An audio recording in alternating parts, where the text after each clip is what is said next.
Welcome, dirty peasants, to episode 2 of the Wartwood Gazette podcast. This week we'll be covering Toad to Redemption and Maddie and Marcy. So I'll just introduce our speakers today. First up, we have Lemur. Uh,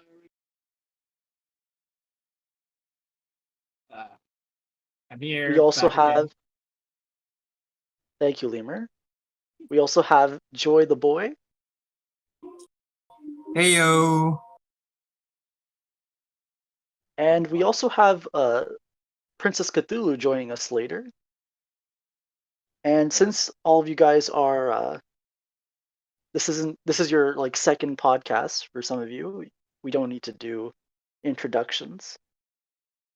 So I think we'll just jump right into, well, normally we would do the first segment and then the second segment, but because Toad to Redemption has a little bit of has a little bit has it leads itself better to the speculation of future No. episodes. Wait, who was that? Lemur or Joy? Joy.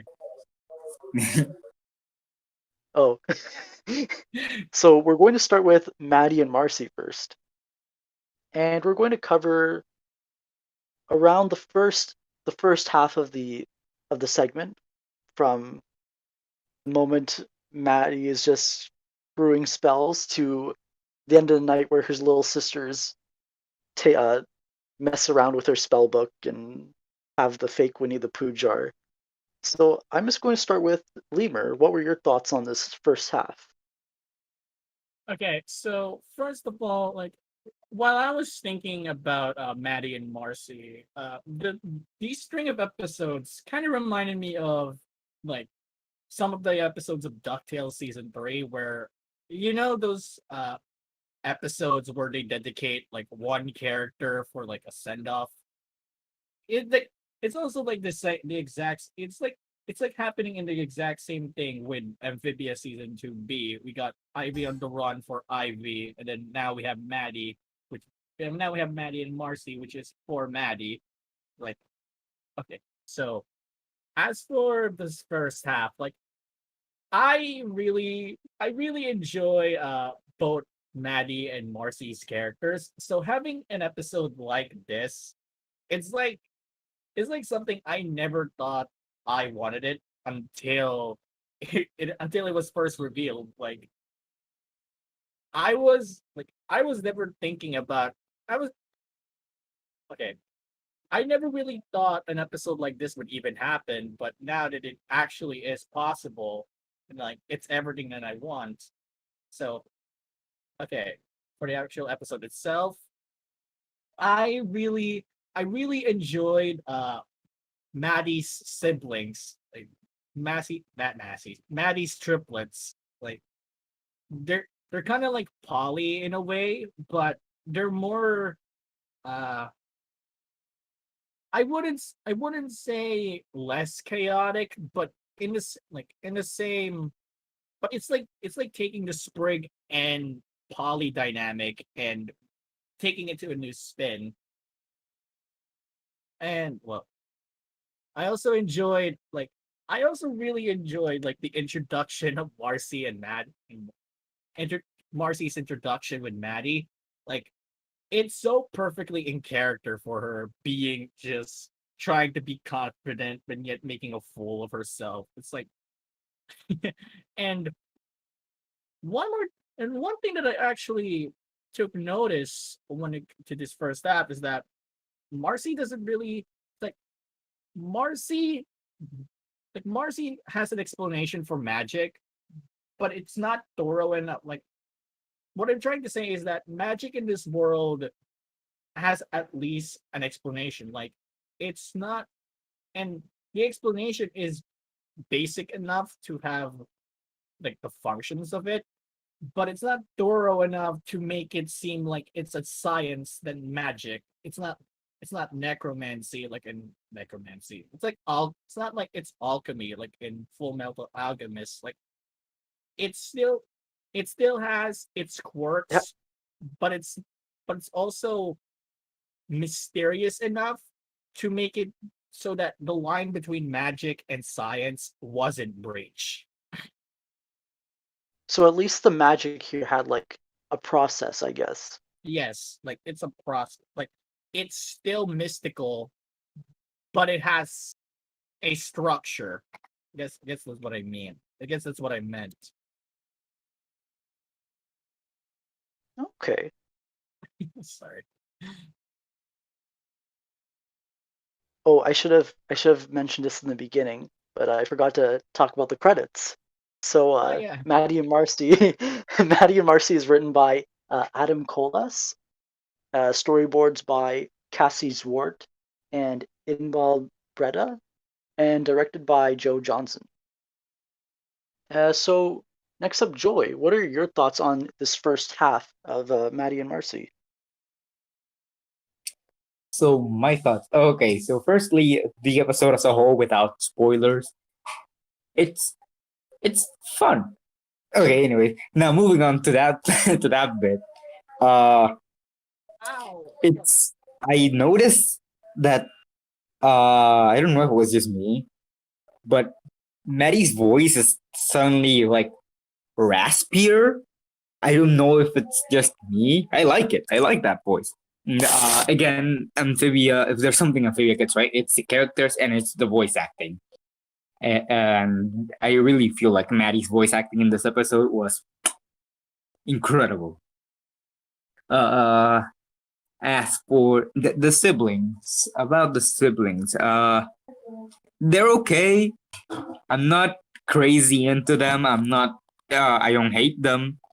They're fun characters. They serve their purpose in the plot, and I would be totally okay with never seeing them again. Uh, that sounds way more rude than I intend to. I'm just saying they don't interest me a lot. Well, we see them in the I, intro every episode. well, damn it. uh, so let's see. It's I like the dynamic. I mean, like I like that Maddie still loves her siblings. And I could definitely relate to her for that beginning section, like when he just being like, "Come on, I'm trying to do stuff. I don't have any time to play." Like that. That's me.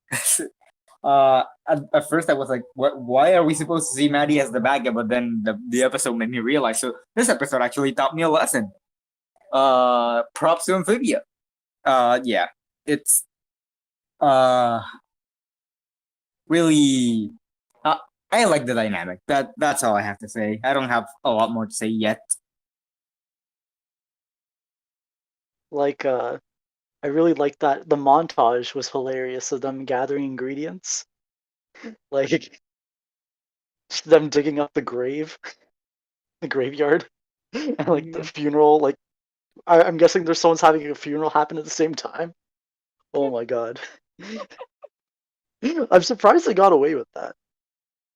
I mean, this show has always gotten away with some of the most ridiculous things that we've seen. So, like, ridiculous getting away with ridiculous things has just been the normalcy for the show.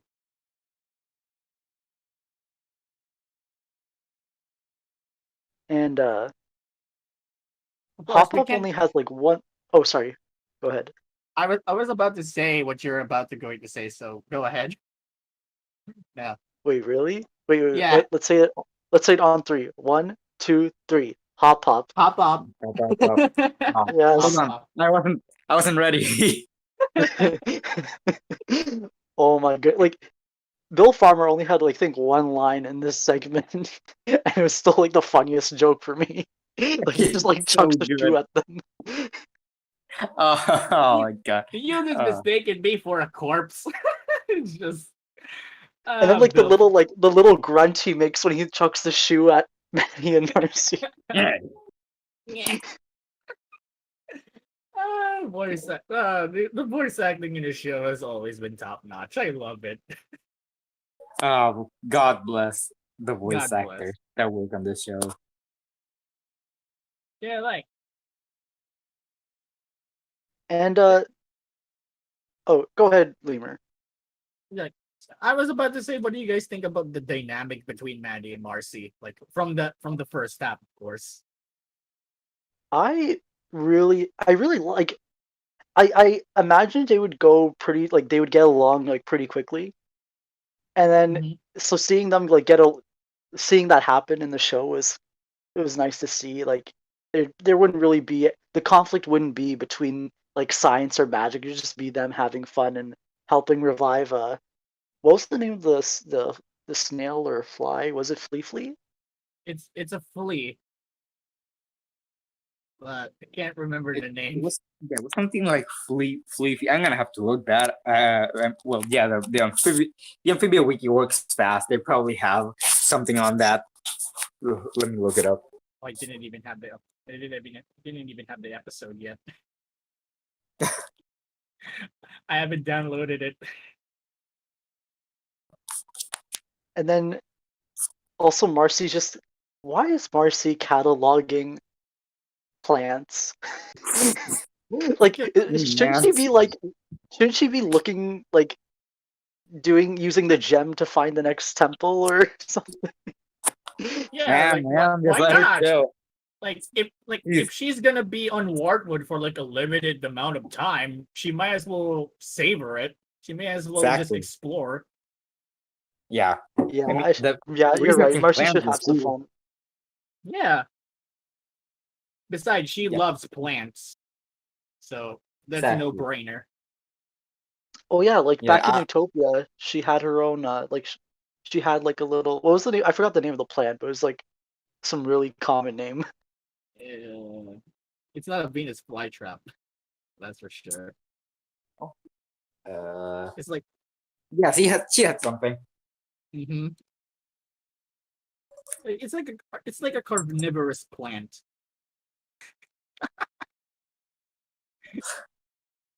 Anyways. Anyway, Yeah. So Marcy thought to just take a break, see the sights. She doesn't have to do work 24/7. She just let her be a 13-year-old Thumbaticon. You lame boomer.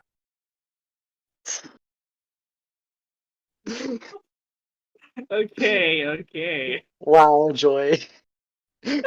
way to way to out me like that. Nah, I'm not that old.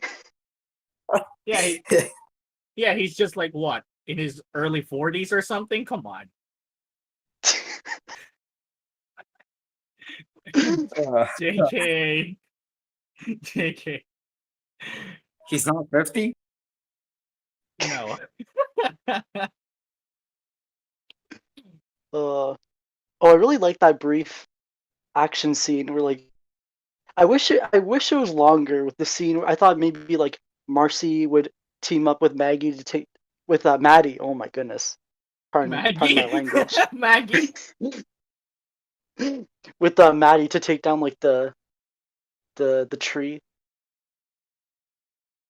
Oh wow, be careful. There's a new surge of viewers. Boy. Wait, No. phew, I thought people would be actually watching this podcast. Oh, heaven forbid. Whew. Hell, oh thank God! I thought people hear my voice. Oh, and shoot, what was I gonna say? We covered the rotting corpse. You guys. Oh, Mhm. is it just me or is two-eyed Maggie, oh my God, two-eyed Maddie really unsettling? I don't know. I'm just so used to her with just like with her covering one eye. So seeing both of I, them. to be honest, I thought it was pretty cute. Yeah, I don't have any opposition. I just thought, hey, that's adorable. Like, I wasn't even paying attention to that. It's just like a backstory, but I don't really have an opinion about Two Eye Maddie, but yeah, I am used to the One Eye Maddie that we used to know now. So I guess I just prefer One Eye Maddie instead. She kind of reminds me of Tilly from Big City Greens, where she has Yeah. she has like a different dress on, and then like once she starts reading the dark arts, goth. Yeah. Like, yeah, like in some ways, I know people don't watch Big City Greens, but for those who do, Tilly, there is some sort of similarities between Tilly and Maddie, like with their whole quirks and stuff. Oh, definitely. Needle.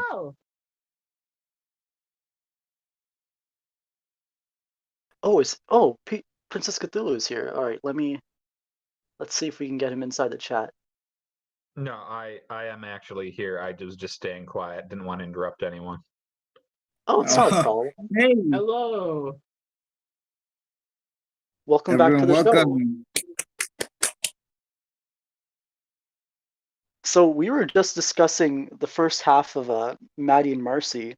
So originally we decided to just do this segment first because Total Redemption might be a better segue into speculation. So We. PC, why don't you give your thoughts on maybe we're covering roughly the first half of Maddie and Marcy up until the end of the day for the segment. I mean, my general thoughts on Maddie and Marcy is that, I mean,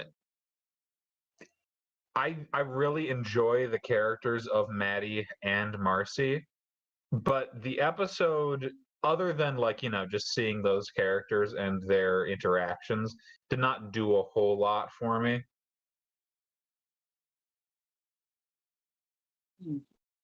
So like, did you Uh, want them to how would you like what would you prefer? Like, would you want them to like do something else maybe, or like? No, I think this is pretty much what should have done. I just think this particular episode was not for me. I think for what it was very good.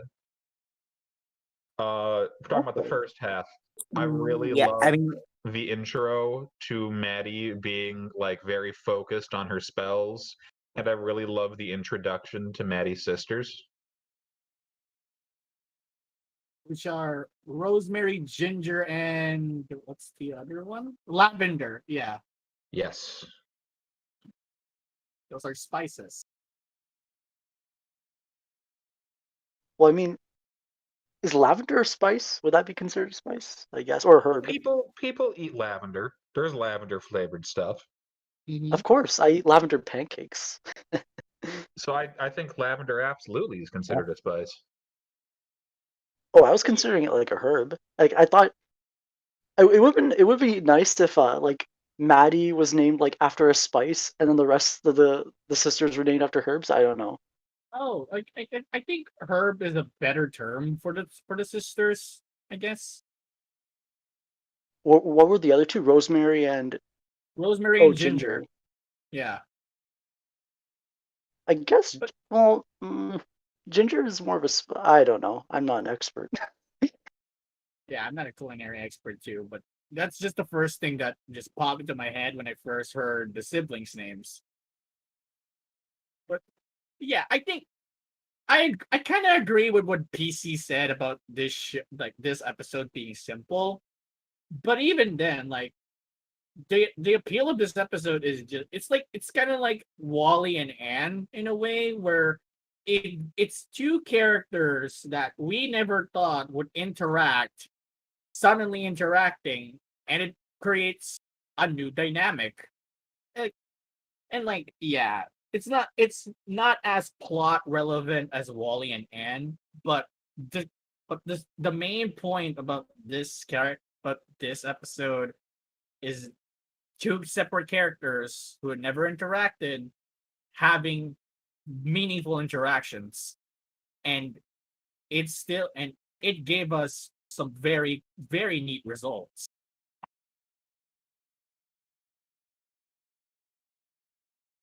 So I'm reviewing I'm looking over the first scene, and the spell Maddie's working on it's called Corpse Revival, but then it has like the frog from that like Looney Tune skit, like in that like that dancing pose.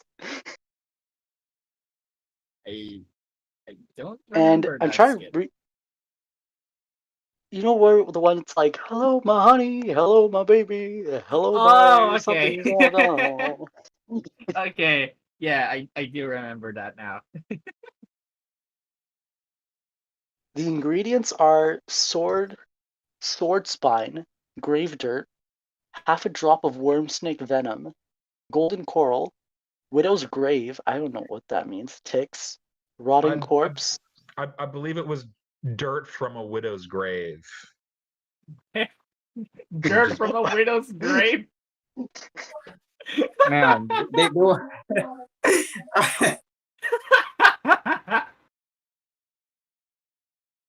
Later just on, when they're digging up that corpse, I I wish I don't wish, but imagine if instead it was just some random corpse at that funeral. They were like literally like digging up someone's grave during a funeral. They just made Even better, it's like, wait a second, was this person married ever? No. Damn it, we got the wrong one, and they just leave to the funeral next to them. well, I think that this is very much like, at least to me, a confirmation that there is a pretty hard distinction between magic and technology, because no amount of, because they were we talked about this in the first temple, the force field being a magnetic bubble. Yeah. yes. But there's no way that you can science an explanation from grave dirt and all that stuff to reanimate a corpse. Yeah, like magic in this world has a structure, but it's not thorough enough to be considered as a science. You know? Well, I mean, I think alchemy can be considered a sort of science, but not nearly as. Yeah, no, you're definitely on the right track. Okay. So I think we covered most of the first half of the segment. Oh, Marcy's introduction, where she just like falls with an explosion behind her, like grinning face. Yeah, like I was like I said, like it's very in character for her, and I love it. So I guess, does anyone have any more thoughts on this first segment before we go? It's not first segment, first half before we go on to the second half. Nope, not for me. I All think we right. covered I think we covered everything. Yeah, I think we covered everything Okay. I was interested in, which was not a whole lot. So I guess the next morning, like, quick recap. Uh, while Maddie and Marcy are in their Frankenstein, their mad scientist outfits, reviving this dead fly or dead flea, uh, Maddie's younger sisters, like, they do the growth spell and it works, but not in the way they thought. And then not fight, conflict. The town gets destroyed for another like fifth time this month. Ever since the planters came back. And then after the Gigantamax Pokemon battle, everything goes back to normal. So I guess let's start with Lemur. What were your thoughts on this second half?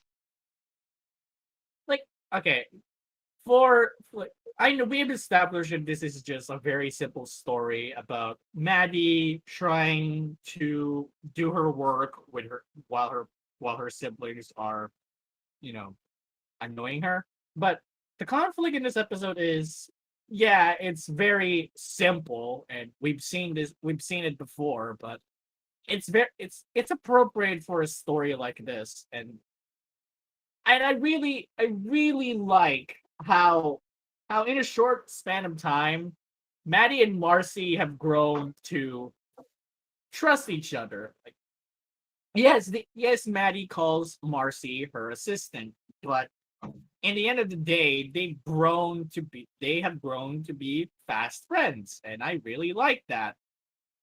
I could not say that Maddie is the Sprig to Marcy's Anne, but it does have that kind of dynamic, and I kind of want to see more of it in some episodes in the future.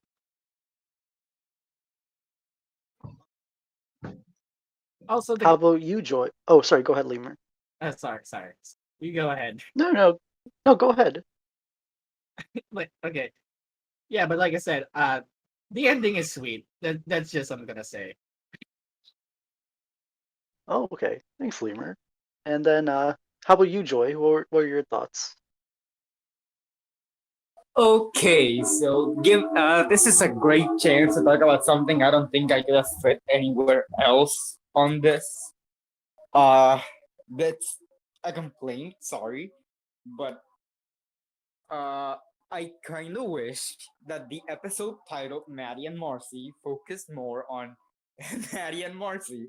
Uh, to me, this felt more like Maddie and her triplets than Maddie and Marcy, if I have to be completely honest. Marcy was tagging along and helping, and yeah, she was the one who saved the day, kind of, in the end. But I don't know. It felt like she could have almost been written out of the episode. I it's a nice story. I'm happy with the story they told. I just wish, and I just hope this isn't the only Maddie and Marcy episode we get. I mean, we're probably never gonna get them again as protagonists, which is gonna suck. But yeah, because I feel like it's a bit of a missed opportunity. This barely felt like Marcy had to be in the title.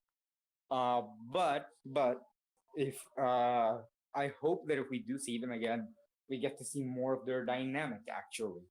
Uh but yeah, okay. So that aside, that complaint aside, uh yeah, the resolution to this was pretty it was pretty solid. I enjoyed Maddie actually spending time with her siblings in the way that she did in the flashbacks.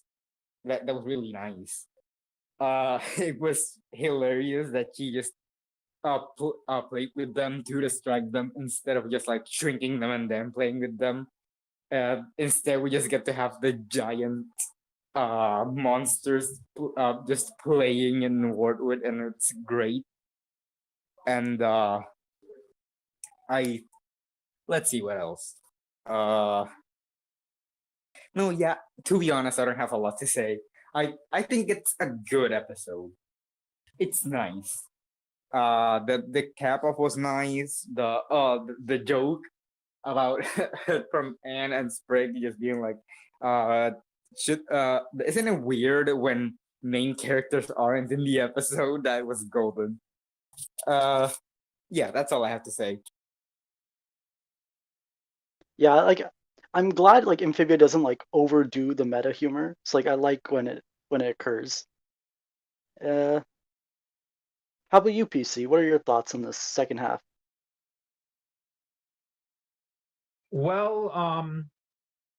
Well, first, just circling back to what Lemur said, I kind of feel like rather than Marcy's Sprig, Maddie is feeling more like Marcy's Wally, and not just because they have very similar like episode name structures, but because they're both characters that they're both amphibian characters that share quite a few similarities to their human counterparts, with Wally being an outsider and considered weird, and with Maddie being, you know, focused on her passions.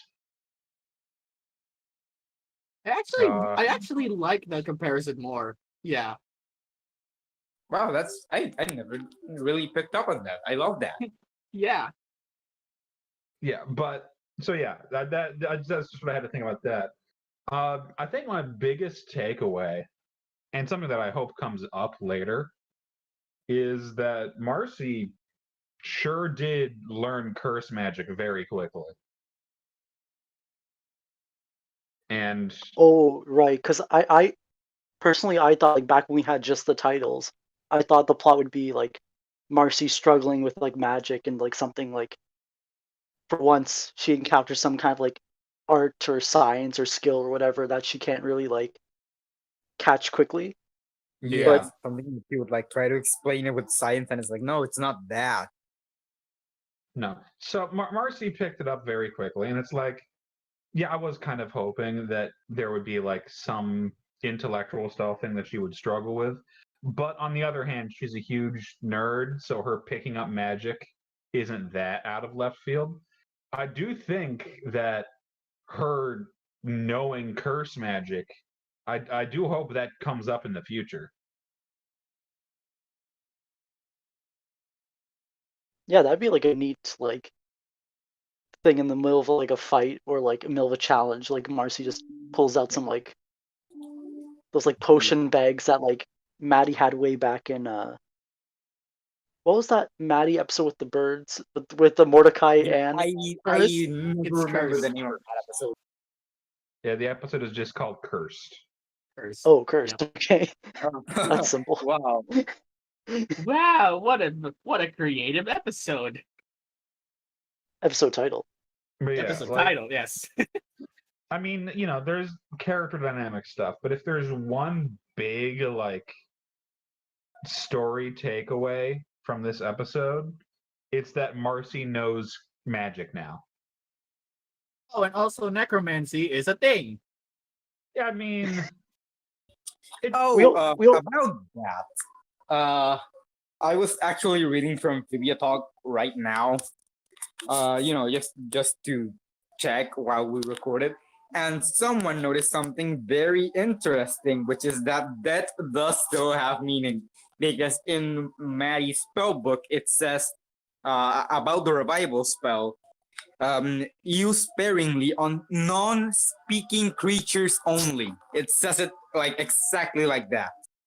I mean, yeah, I mean the resurrection spell feels very much like a Pet Cemetery situation. I don't know if anyone's seen Pet Cemetery.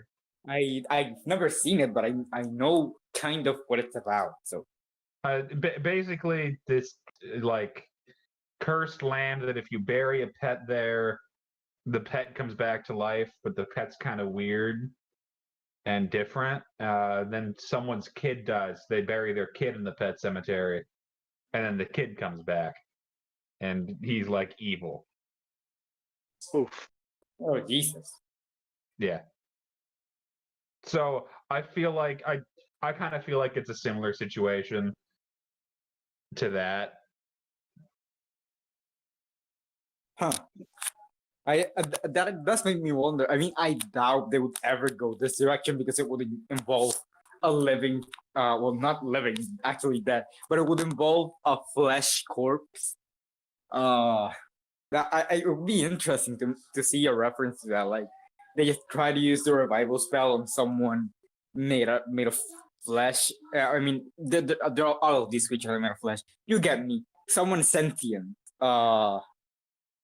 It would be fun to see that, and it's just like, maybe we shouldn't have done that, but I doubt it. That's way too dark. I mean, yeah, I do think, like, I suppose it is a possibility, but I just don't think it's what Amphibia is going to be doing. Yeah, it'd be interesting. It's just not gonna happen. Pretty much. I'm going through the through the near the end of the episode, and I noticed that when one of Maddie's sisters crying, and she puts out the flames of like the torches, the mob that we saw last week were holding, and it's like the same lineup with like Polly also going where the mob's going. That was an amazing moment. Oh, Oh, you grow tulip. Oh yeah, and Chuck as well. We got a Chuck. Lot of great moments in that scene. We got a Chuck cameo, Pogs.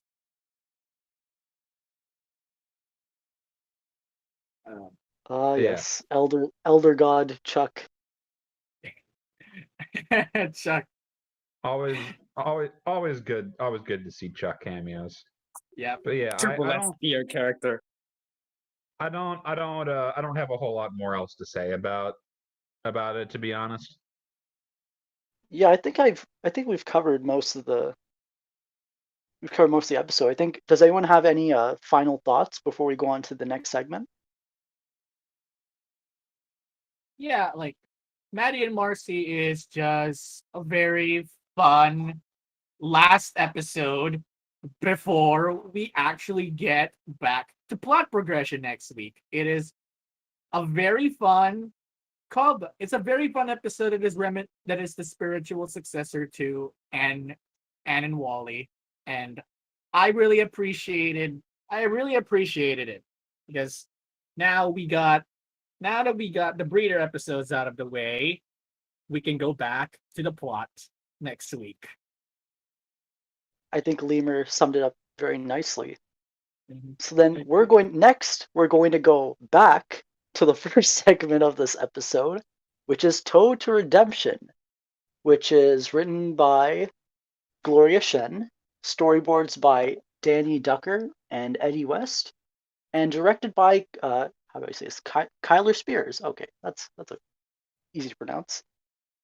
So the first half of the segment. So as we all know, it's a Toadstool episode, which back Is it? I think maybe back in March I was slightly concerned about because we're back in Wartwood for a few weeks and there's like a big quest going on, but I was cautious, but then once we started getting promos and started learning we learned about the synopsis, then I think I tempered my expectations, which I'm glad I did because I really liked this segment with Toadstool getting basically his dream job or dream opportunity, but then hesitating because of like the love, like he's grown on Wartwood and its town and the townsfolk, and then eventually enlisting Anne's and the planters' help in sabotaging his own interview process, I guess. So I guess we'll start with we'll cover the first we'll cover the episode up until that certain Toad character appears. So I guess we'll start with Lemur first. What were your thoughts on this first 2/3 of the segment? Okay, so first of all, I'm just gonna say this: if you guys, to anyone who thought that Toad to Redemption is going to suck because it doesn't have Sasha or Grime and it's gonna be about Toadstool, uh, I, I hope you guys are happy now because this episode turned out to be really good. But it's as much as I really enjoyed Maddie and Marcy, this is definitely the better episode of the two. Yeah, pop popular. It's like, yeah, the equivalent of pop popular. Like, okay, so for the episode itself, ever since New Wartwood, I really started warming up to I really started to warm up to the character of Toadstool because unlike in the past, he's actually taking responsibility for his actions. Well, responsibility-ish with it for his actions. Like that one moment from New Wartwood where he said that he's also partially responsible to the chaos in that episode.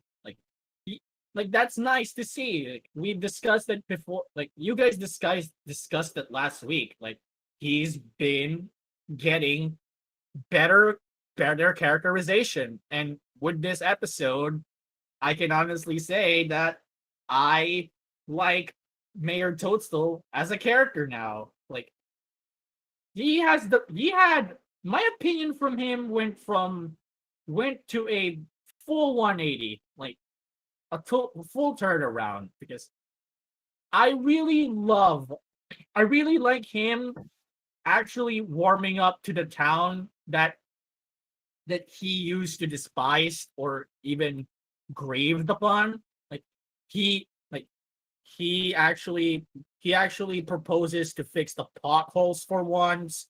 He actually learn to love all the citizens on Wartwood. Everyone is treating him better. Like, even though it's not what he wanted, he really started warming up to the concept of Wartwood and his people. And I really like that a lot. So when when he had that conversation with Anne where he's going to be promoted for his dream job, but he doesn't want to leave because like he he learned to love Wartwood. It was a really, really touching moment. I really like that conversation because, like Anne said, she can relate to Toadstool's struggle. And seeing Anne genuinely trying to help Toadstool, it's great. I love it. That's all I have so far. Thank you, Lemur. That was nice. Like, I agree. And I guess PC, what are your thoughts on these first 2/3? I mean, Lemur did a pretty good job of summing it up, I feel. I've been actually I've been totally on board with the Toadstool redemption since Reunion. And this is pretty much what I was expecting and hoping for when I saw the synopsis. I think it's good to show that toads aren't that toads aren't inherently like bad and greedy, and even toads that are bad and greedy can learn to be better through simple positivity. But the fact that Toadstool is learning to like Wartwood, not because it's giving him anything extra, but just because he feels good helping people, I think is good. I think that's a great message. And yeah, I think I think Anne and the Planters going out of their way to help him is also great, because like you said, it shows fantastic development in my mind. As for everything else, I mean, I like the new newts. New newts are always fun. I do wonder how likely we are to see. I forgot what her name is, to be honest. Yeah, I forgot as well. But yeah, the administrator I'm not sure we're likely to see much of her again, but it was fun to have a new character. It's also nice to show just like how openly corrupt Newtopia can be. Yeah, they really did not hold back on that on those on the corruption. She just Yeah. flat out admitted, "Oh yeah, you can just not all the money is for the new Toad Tower." Oh, and I think it was actually, and this is a lesser thing. This is mainly just for my obsession with details and stuff. I think it was really nice that we finally got a confirmation that yes, the captain, a tower captain, is ranked higher than the local mayor. Like, just getting that power hierarchy sorted out straight was nice. Just Apparently for her me. name is Jacinda. Amphibia politics has always been fun to follow. Yeah, and I will any kind of clarification and expansion on amphibian politics is something that I will just eat up. So even just little bits like that, like captains are very much in charge of regions, and captains can even be assigned, like, you don't have to have served in the military to be a tower captain. Oh, that's actually Which a would be good some point. which would be good experience though. Like, would you really want like a mayor? Well, I'm assuming that the Toads also assign mayors to towns. Yeah, well, we know that they have local elections. Hmm. Elections, quotations. Like, I It's amazing how a show about frogs has much more interesting and better politics than actual in real world politics. Oh, Joy, what were your thoughts on these first 2/3? All right. So first of all, something I've been holding in, to all of those people who, as soon as they heard that Toad to Redemption will be a Toadstool episode, and never believed me when I said it would be good and that it was something to look forward to. Fuck you! I told you so. All right, Joy, I get it. All right, first F bomb of the podcast. Let's go. Uh, and okay, not to the actual episode. Actually, I was this entire time while I was listening to you, I was just planning on exactly how to deliver that. So let me see what I can say about this first half. Wait, I know what I can say. Everything, because it's so good. So firstly, we've been seeing Toadstool slow progression. Some people have said that it was a sudden change. I don't think these people are watching the show. Let's see. Toadstool, the time we saw him the most corrupt was probably in Hop Popular and Toad Tax. And let's see. Since then, he saved the town like 3 times. He helped Anne save it in End of the Year, where he also congratulated her. He helped save it. He helped save the townsfolk again in Reunion. He helped save the town in New Wartwood, kind of. He wanted to renovate it. Let's see. Does he have any more credits on how many times he saved the town? I don't care. Oh, The friend thing of is, Robo. I guess Frenner Frobo could oh count. yeah, Fenner Probo. Oh, and let's not forget the formation during the Chicolisk episode. Oh yeah, Return to Wartwood. From Return to Yeah. Wartwood. Yeah, he very much he's saved the town several times. He's helped. He's warmed up to Anne. He's openly talked about wanting to be better for the town. And if anybody thinks, oh, that was sudden, no. I mean, I respect your opinion, but you're wrong. All right. It's called subtle character development. Yeah. But apparently it was too subtle for some people. Well, let's see. It was really fun getting to see this warmer side of him so openly instead of just being like a crack in his cold heart. No, that he was just beaming with like, being a nice person, and that was so good.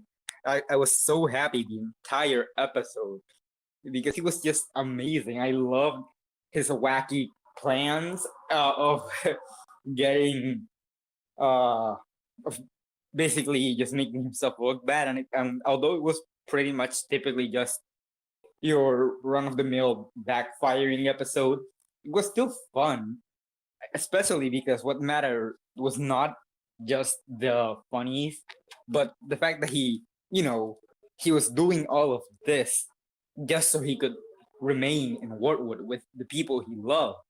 That's so good. I love this episode so much. Oh, I love the new Newt lady and her Jacinda. two Newt. What? Chuck in the chat posted that her name was Jacinda, Oh, Yeah. official Yeah. emissary of Newtopia. That's nice. Oh, Jacinda. Oh, whoops. Is it Jacinda or I think Jacinda? it's Probably sounds Jacinda. nicer. We'll just go with that.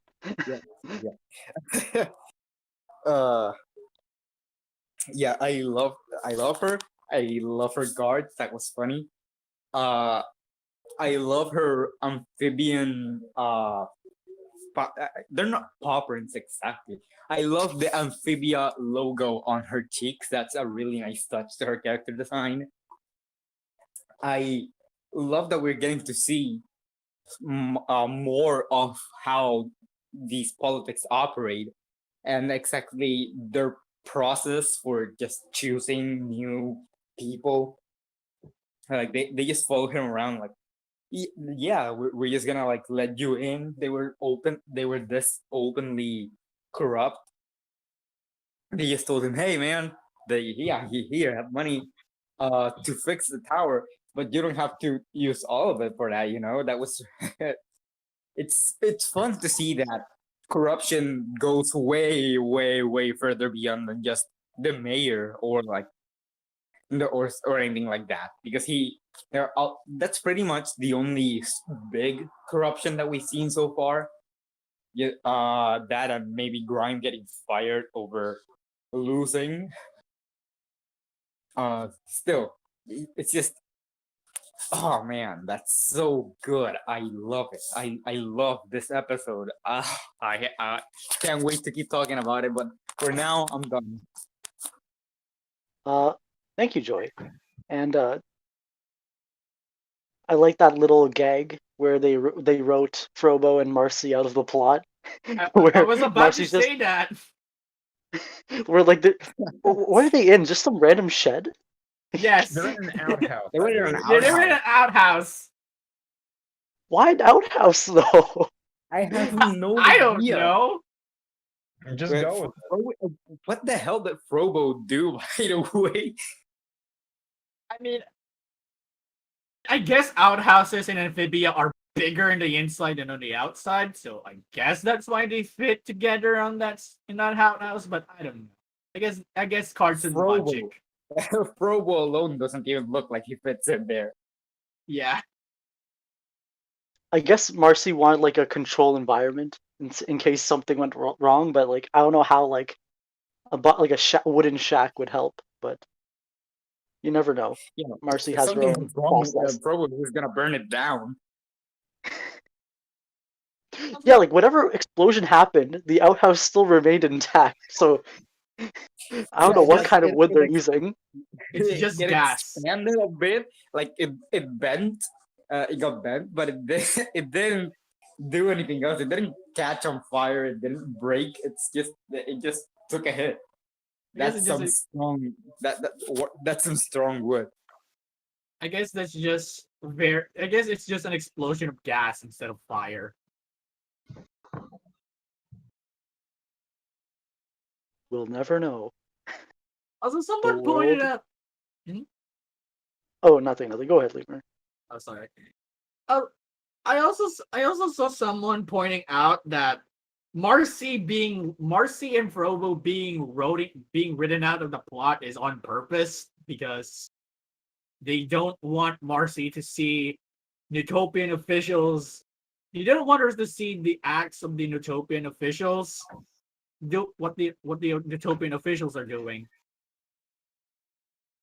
Yeah, I think that's a very clear benefit to writing them out, is that, well, I mean, first off, you don't have Utopian newts and Toad Tower toads freaking out about the robot, but also, yeah, that way Marcy does not see just how openly corrupt Utopia is.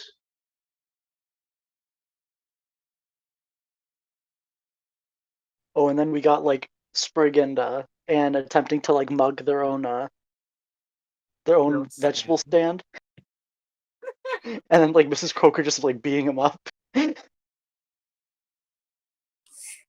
Yeah, that was Miss Croker took very, very swift and quick action. That was impressive. It really goes to show that that Hop Pop earned back his honor from how was that episode called? Yeah, from The Last Stand. Planter's Last Stand. I also love the callback to that episode, especially with the newsstand still being in operation. I like that. Oh yeah, this is the first time we're seeing the new stand, I think. Like since then. Like I said. Mm-hmm. Continuity. True. This is also the first time we've seen the farmers market in so long. So yeah. Maybe And then we see like the beat cops making a return. From last week. Yeah, the randomly British policeman. Officer Keith says hello.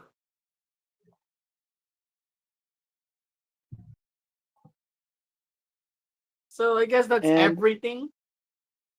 Almost everything. I think for this is half. It's when Toadie was so like Oh yeah, Toadie. Toadie was so like on board with the promotion until he found out he wasn't coming. Yeah, that's Yeah. Toadie. Toadie had a bad experience in this episode. He was kind of a jerk though, the way he was just like, well, I can't fault him. I don't know. Toadie bastardization arc. Yeah, like Toadie is actually more of a jerk than Toadie. Surprisingly. Yeah, I was surprised to see that. It's a complete role reversal.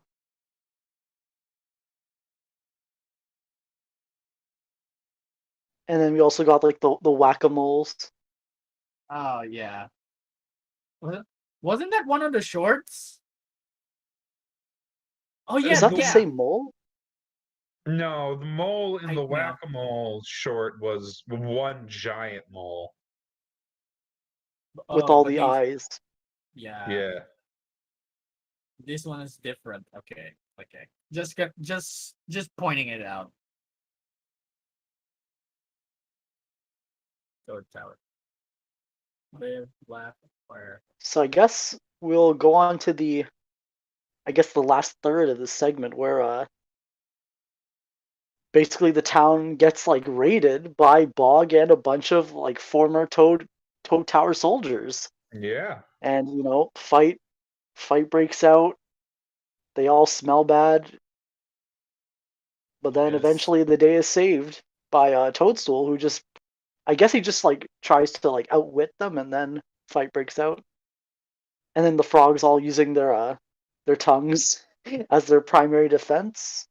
Yeah, I thought that Toadstool was like gonna like super outwit them, and then he was just kind of tricking Bog to shove his head into a box. Which, I mean, I guess it worked, so I can't I can't fault him for that. So I guess PC, what were your thoughts on this last third? Well, I think it's really great to see Bog, Maya, and Fen again. You know, we've been wondering where the heck they've been ever since Matt said that what they were doing was a spoiler during the Reddit AMA. So it was nice to finally see them again. They also just came straight out of nowhere for me, which, I like it when a show can surprise me like that. Like that was just like it was so surprising that I thought for maybe just a second Sasha and her minions had showed up, and was like, oh wait a second, I recognize these guys. Yeah, when they teased earlier with the eyes in the bushes, like I knew something was up, and Yeah. like I guess it'd be Toad Raiders, but like I was surprised that like Bog and like I forgot the other names, Maya, Maya and Fen. Maya and Yeah. Fen were like made a return, so I was Yeah. happy about that. Oh, I think Fall deserves a shout out. I believe she was the one who predicted that Bog would be put in charge of Toad Tower. Oh, she predicted that. Okay, that's I wow. believe she did, and therefore deserves a shout out for that. Because yeah, 100% right. I think Fall predicted that Toadstool was getting the job in Toad Tower, and then another user predicted Bog, Maya, and Fen are getting in charge of Toad Tower. All right. Well, someone predicted it, and whoever Yeah. predicted it deserves a shout out. Yeah, they do. Absolute big brains. Yeah. No, that was great. I mean, Bog definitely gave that ominous threat about how he'll be even worse than Grime. But honestly, Grime wasn't that bad until he had to put down a rebellion. So that's not like a super high bar. Like Grime was kind of just fine chilling in his tower until he thought Hot Pop was organizing an armed uprising. Which is still pretty decent leadership, but not starting fights Yeah. So I mean, with the I've no doubt population. that Bog will be worse than Grime, but I don't know. Bog feels like kind of small potatoes right now, and he really feels like season 3 stuff. Yeah, especially with like what we have left. Yeah. We're gonna talk about that later, though.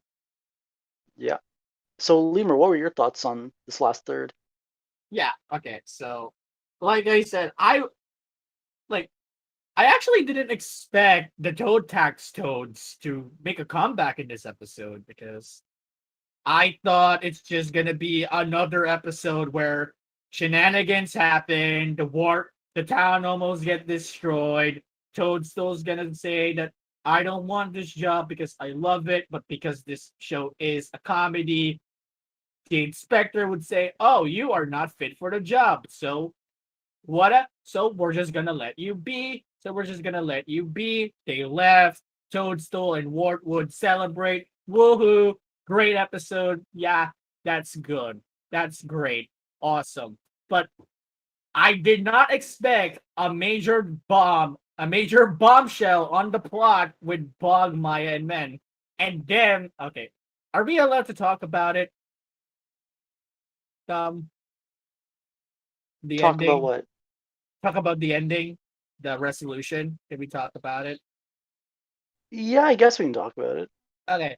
I did not expect Bog, Maya, and Fen to not only make their return, but also become the new leaders of the new Toad Tower, which is that opens up another layer of story in this never-ending, expanding season 2 finale. Like, the end game of this season gets even more interesting because of that new dimension. Because with Bog being the new head of Toad Tower, that opens up him.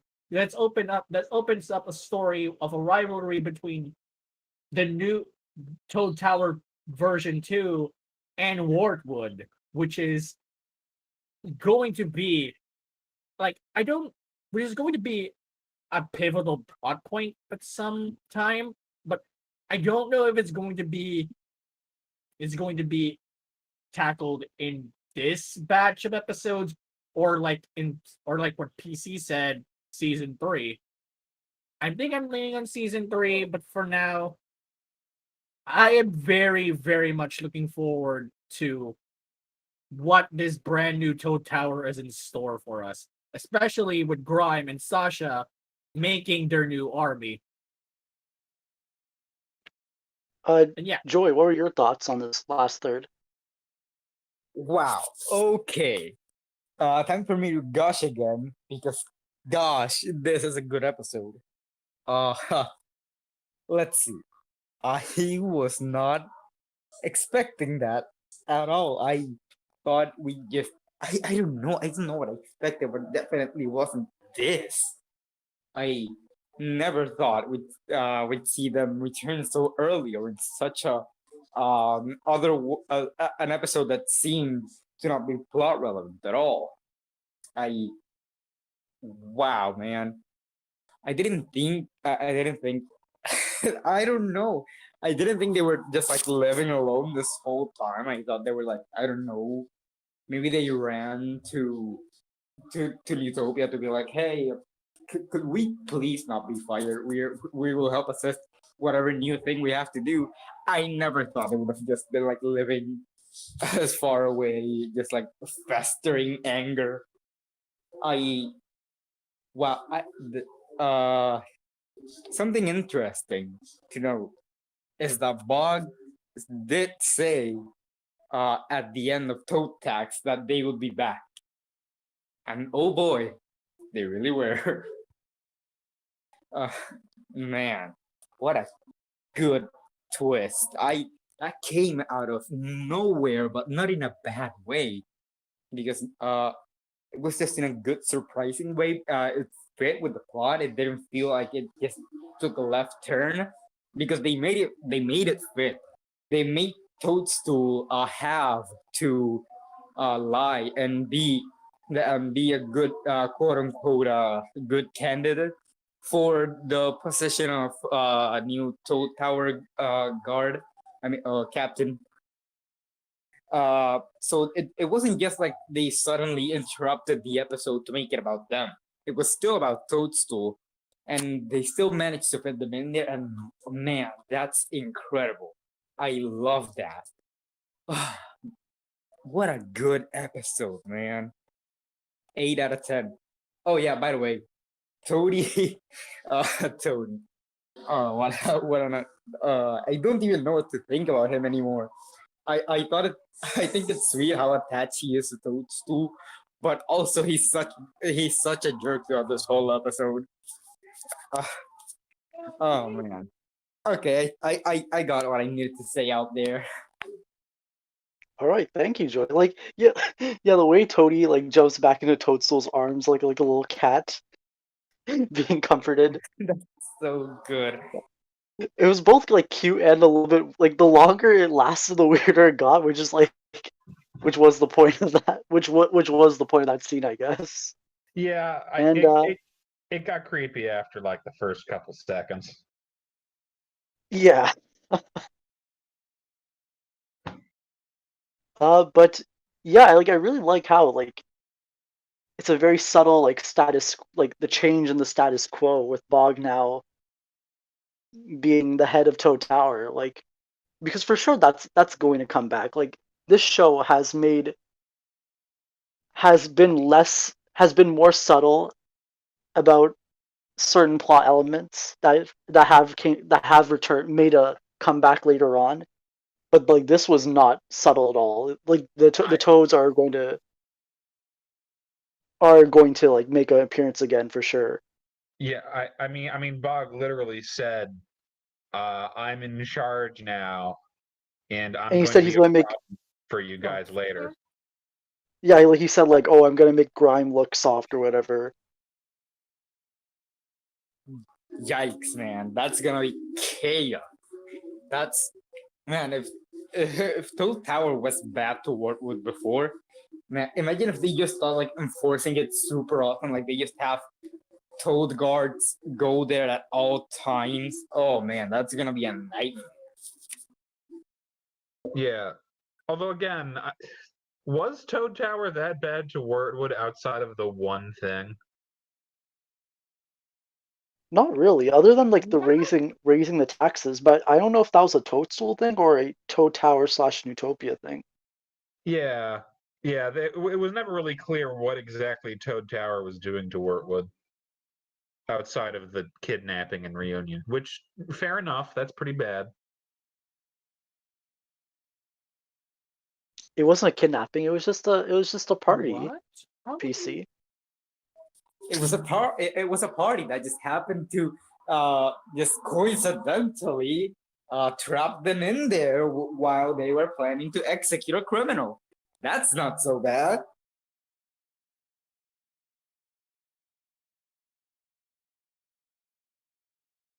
I mean, I guess like we've mostly talked about the second half. So if you don't mind me like just talking about like reunion that scene, like what was their plan after like murdering Hop Hop? Were they just going like, all right guys, you're free to go back to the town. We got what we wanted. I mean, yeah, I think that is honestly what the plan was. I With I, like I with no resistance. yeah, no, Yeah. I mean, I think the reason for the whole ruse is because they thought Hop Pop was a revolutionary. Because they did. They thought Hop Pop was a revolutionary and that if he was being arrested, then there would be like a fight. So they tricked him, and so they tricked him to go to the tower, and they tricked all of the frogs who might pose a problem into being trapped inside a room. You're tearing me apart, Hoppadiah. Yeah. But yeah, Shit. I honestly think that if Grime had successfully killed Hot Pop in Reunion, then he would basically just let the Wartwoodians go home with the warning that they had better not step out of line again, because they all just saw what happened to. Well, that's the other thing. They brought Wartwood so that there would be witnesses to Hot Pop being executed. They brought them over so they could be like, hey, this is what happens if you try to be a revolutionary. Yeah. Don't stay comfortable in your home, obey orders. That's it. It's not a public execution if there isn't a public. Exactly. It was a warning. It was an example. But wouldn't that just fuel the revolution even more? Killed Like, wouldn't that just their make Hop Pop like pursuit. a like a martyr? martyr? Yeah. Well, Yeah, it I would mean, make him a martyr, but like then again, if he was the head of the revolution, it would definitely hold them off for a while, because they wouldn't have anybody as strong as him. Secondly, if people look up to him and they see him die, they're gonna be like, oh well, guess man, our revolutionary leader is that we have no guidance, we should probably give up, or things like that, you know. I mean, that's always the risk when you're publicly executing revolutionaries, that they sometimes become martyrs. And that just I guess in this time what else are it was they a gonna do? calculation. Just give up? It was a calculation, and then like ultimately backfired and whatever, and then probably like the rest of the valley hearing that like Hop Pop blew up Toad Tower. But Oh wow! it's good. I never considered that they wouldn't know it wasn't Hop Pop. Stealing Wally's thunder. But like I'm curious how like if Grime reunites with Bog, how that's gonna go down. Like Man, I I mean, can just probably- imagine that fight already. I mean, Amazing. probably not well. Grime and Bog are kind of on opposing sides at the moment, and Bog abandoned Grime. So even if they weren't literally fighting a war against each other, I feel like there would be some serious enmity between the two. I guess if Grime showed like if Grime's return and he showed like probably enough strength or showed something where Bog aligning with Grime was like more beneficial than with Utopia, then I guess I could see all of them defecting maybe. I mean, maybe, but I don't know. Bog seems like the kind of guy to. I mean, yeah, Grime could possibly like bring Bog to heel, but Bog seems like the kind of guy who might like fight against Grime out of spite more than anything else. Yeah, I don't know. Did you say this in the chat about like Bog not having the same kind of like ambition as Grime? Or was that Advent? That was Advent. He was referring to my analysis of Grime from ages ago, but yeah, Bog. Oh, the one on Reddit. Yeah, I remember that. Yeah, Bog is very much like short-term, very short-term personal motivations. Yeah. Like Bog is like someone who would actually act on his own directive most of the time. Like, yeah, he will follow rules and guidance and directives, but he will have his own mission.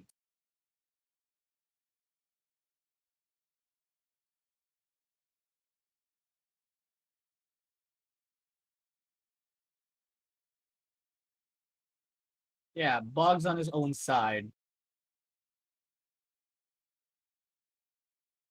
And like I guess once we meet up with like Sasha and Grimes like once we catch up with them, I guess we'll see a little bit more about the situation with the Toads. About like hopefully we learn more about the Toad Lords and seeing what the Toad dynamics are. Yes. I feel like Total Redemption is just a sneak peek of that relationship within the Toads for Barrel's Warhammer. And I really hope that's the case. Yeah.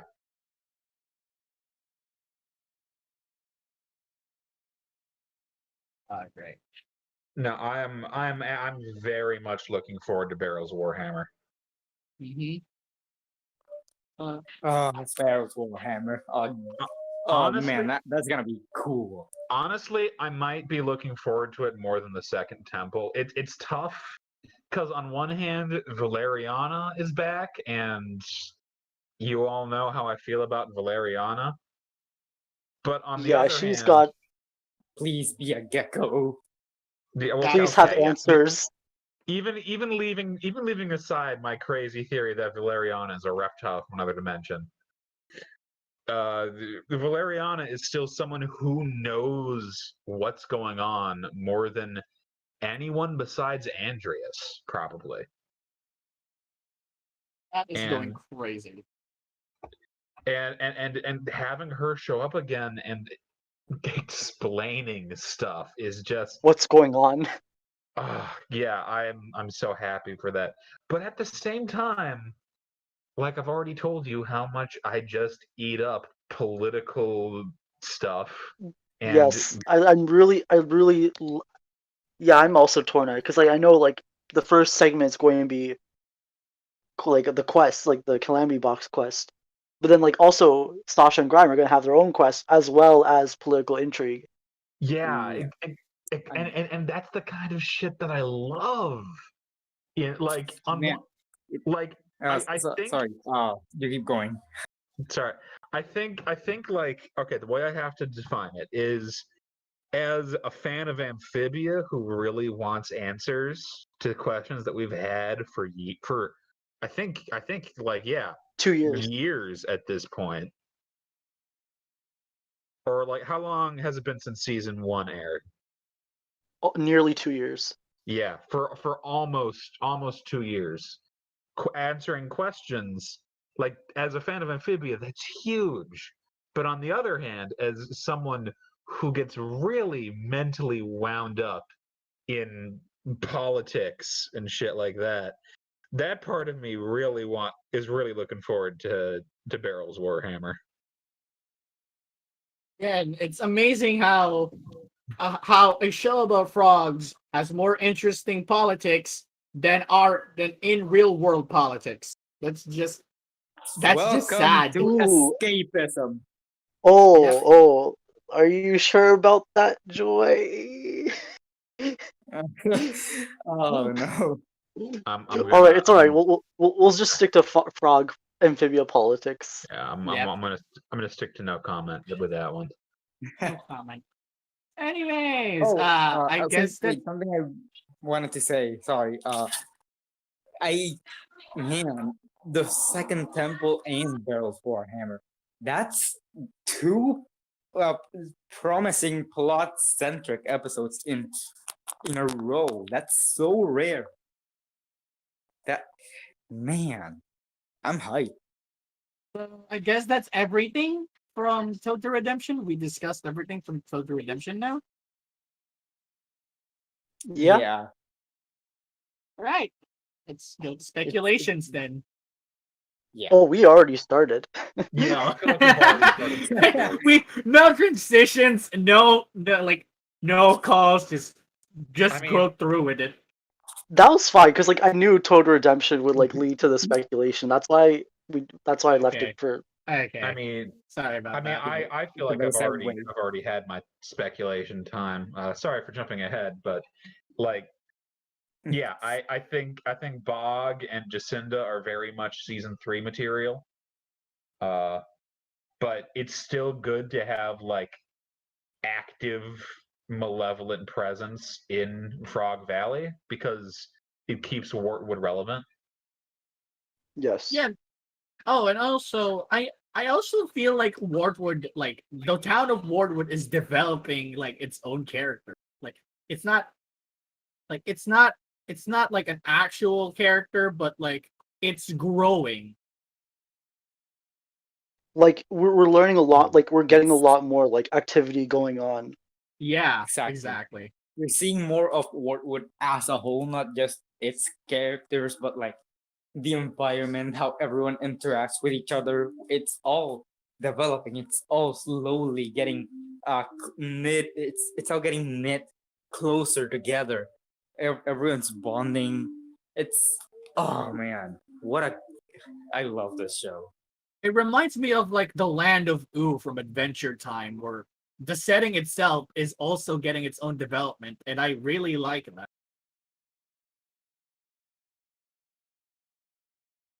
Yeah.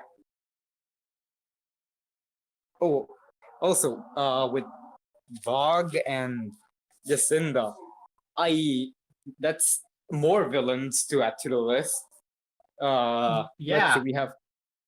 Oh man, I don't want to count Grime. Grime is an ex-villain, kind of.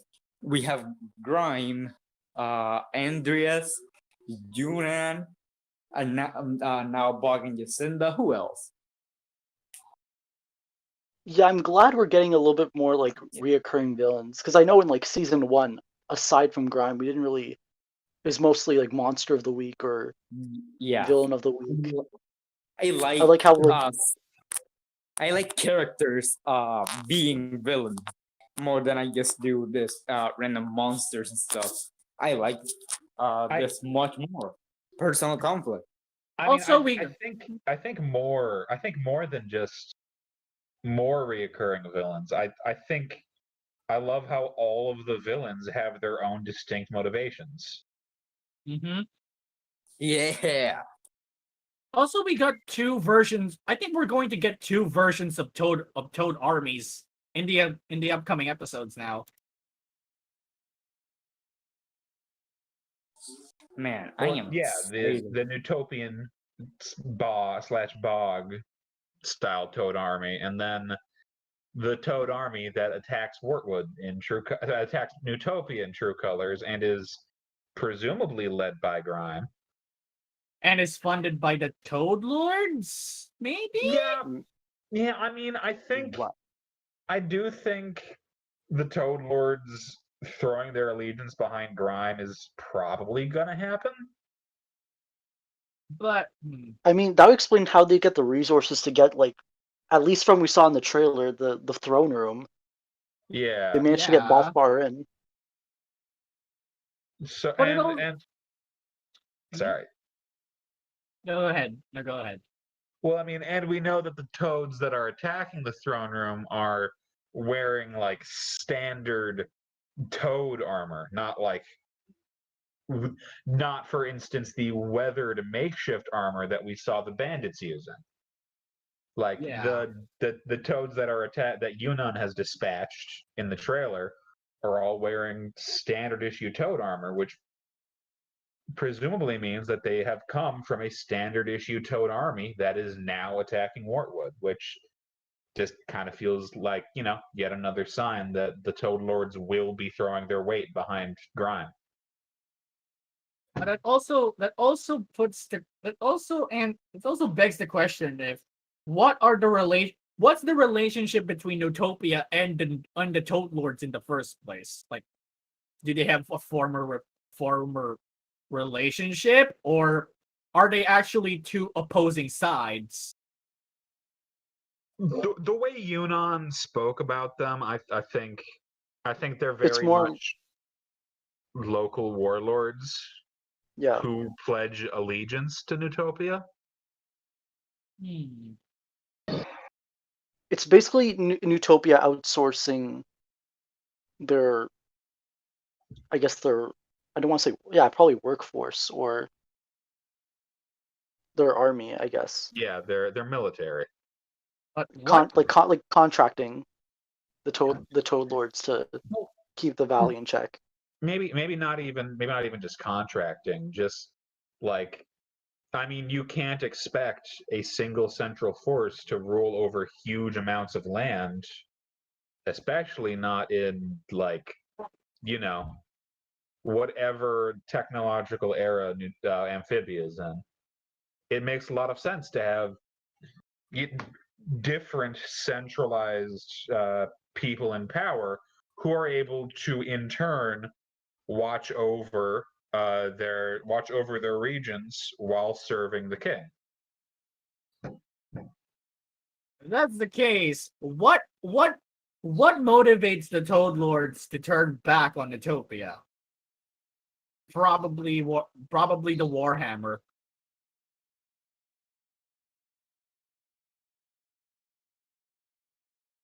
I mean, yeah, I think one of the easiest ways to do it is to have Grime claim this legendary weapon. We know it's a legendary weapon from the episode description, and have that legendary weapon be like something that gives him authority in the heavily militarized new Toad culture. I see.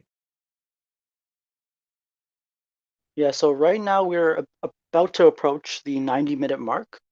I think I'm just going to ask everyone, I'm just going to go through everyone for their final thoughts on the episodes and maybe one or two things they hope will happen next week on the Second Temple and Barrel's Warhammer. So I'll start with PC. What are your overall thoughts on this batch of episodes, and what do you hope will happen next week? Overall thoughts on this batch of episodes. I'd say Toad to Redemption, solid 7.5 out of 10.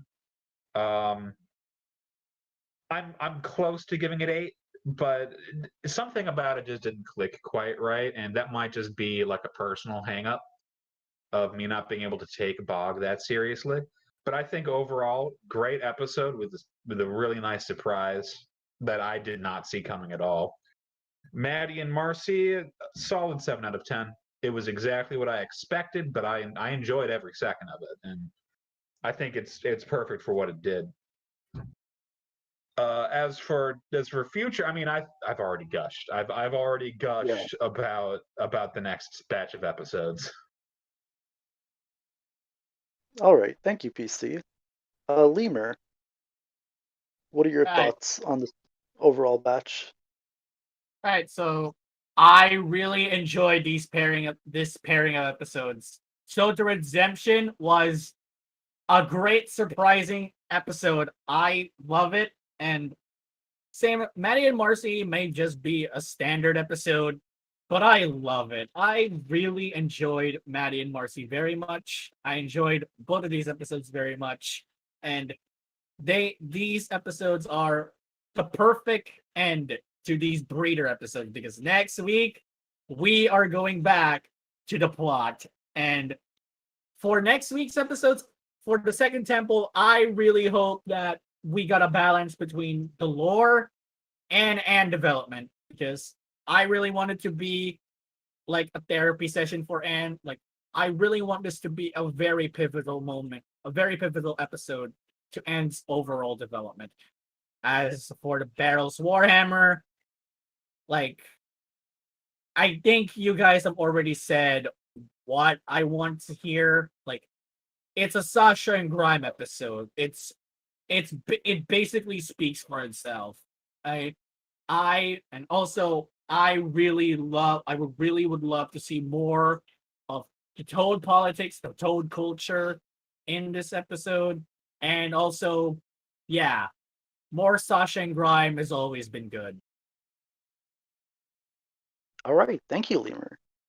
Joy, what are your general thoughts on this batch of episodes?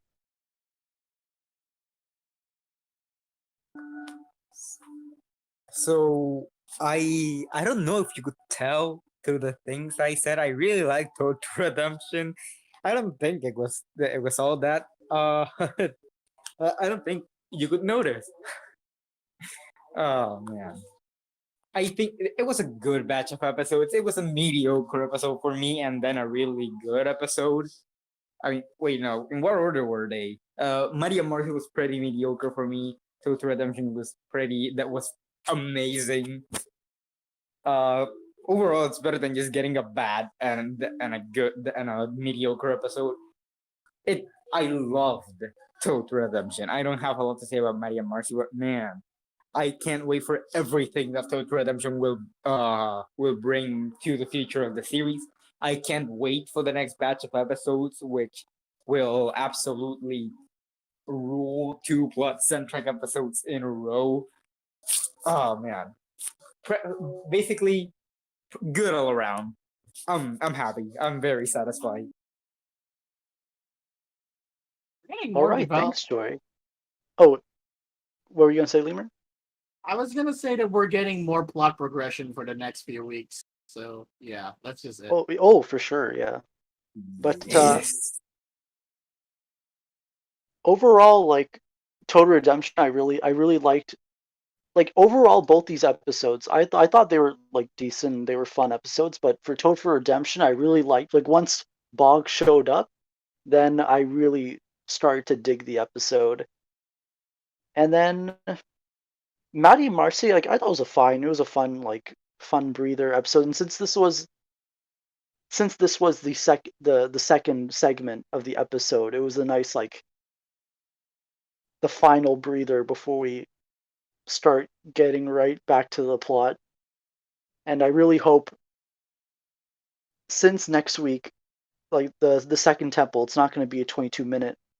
It's not going to be 22 minutes like the first temple. I really hope that there's a good balance between hopefully some answers from about the box, but I think probably I'd rather have the show give us a little bit more with Anne, because we haven't really gotten a solid Anne episode, because after the rain and the first temple were mostly focused on her relationship with Hop Hop. So I'd like to see something that focuses maybe just a little bit more on Anne herself. And then Barrel's Warhammer. I really hope I'm hoping we get to learn a little bit about Barrel, and hopefully he's the one in the poster with Andrews. I know maybe it's the most likely the most like that's the most likely conclusion of who Beryl is, but I hope it's him, and I hope we get some maybe a little bit of backstory about what happened between Andrews and Beryl, but maybe that might be something that we'll learn about later down the line. But I guess that will conclude this week's episode, and thanks everyone for tuning in, and thank you guys for coming on to the podcast. I know PC, you'll be back next week. I will And be. it'll be interesting to hear your thoughts on those segments. Also, speaking of next week, if there's actually anyone who watches these, please look forward for next week's episode of Wartwood Gazette, because the people who are going to be in that episode are going to be special. That's all I'm gonna say. Look Fallen forward to it. Venom. Yes, our very own Sasha fans gonna be making their debut. It's gonna be great. Yeah, and hopefully, and luckily, PC will be here to like help facilitate the conversation. Yeah, it's like PC is going to make sure that it's not just gonna be them just fanboying over Sasha coming back. I mean, I will be fanboying a little bit about Sasha coming back. I can't lie. I mean, yeah, but at least they're gonna bring some structure. That's gonna be great. Sasha being back is always good. Yeah. We need more. We always need more of Sasha. Mm-hmm. But I guess that'll conclude this week's stream, and see you guys next week. Bye.